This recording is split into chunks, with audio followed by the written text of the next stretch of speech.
সারা দেশের উন্নয়ন বাজেট ঘোষণা হয়েছে সম্প্রতি। এর মধ্যে রংপুর বিভাগের মধ্যে উন্নয়ন বাজেট জিরো হওয়ায় রংপুর বিভাগের মানুষ খুবই ক্ষুব্ধ। এতে ক্ষুব্ধ এলাকাবাসী রংপুর সিটি কর্পোরেশনের মূল ফটকে zero budget city corporation Rangpur নামে একটি ব্যানার টাঙিয়ে দিয়েছে।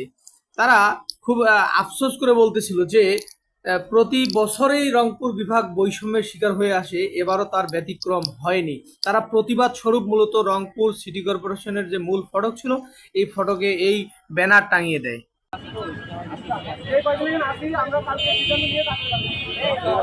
ভালো আছে তো এটা, চলো চলো চলো।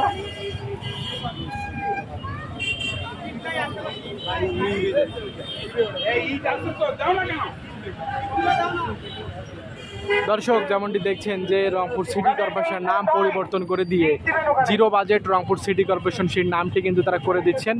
এবং এখানে কিন্তু উত্তরবঙ্গ বৈষম্য নিরসন আন্দোলনের ব্যানারেই কিন্তু মূলত আজকের যে নাম পরিবর্তন সেটি কিন্তু তারা করছেন। আর যদি বলে রাখি যে আসলে রংপুরের যে জেলা স্কুল রয়েছে সেখান থেকে কিন্তু তাদের বিক্ষোভ মিছিল এবং সমাবেশটি নিয়ে এসে কিন্তু রংপুর সিটি কর্পোরেশনের সামনে প্রায় আধা ঘন্টা ব্যাপী তারা কিন্তু সমাবেশ করেন এবং এরপরেই কিন্তু মূলত রংপুর সিটি কর্পোরেশনের যে নাম পরিবর্তন সেই নাম পরিবর্তন কিন্তু তারা করে দেন।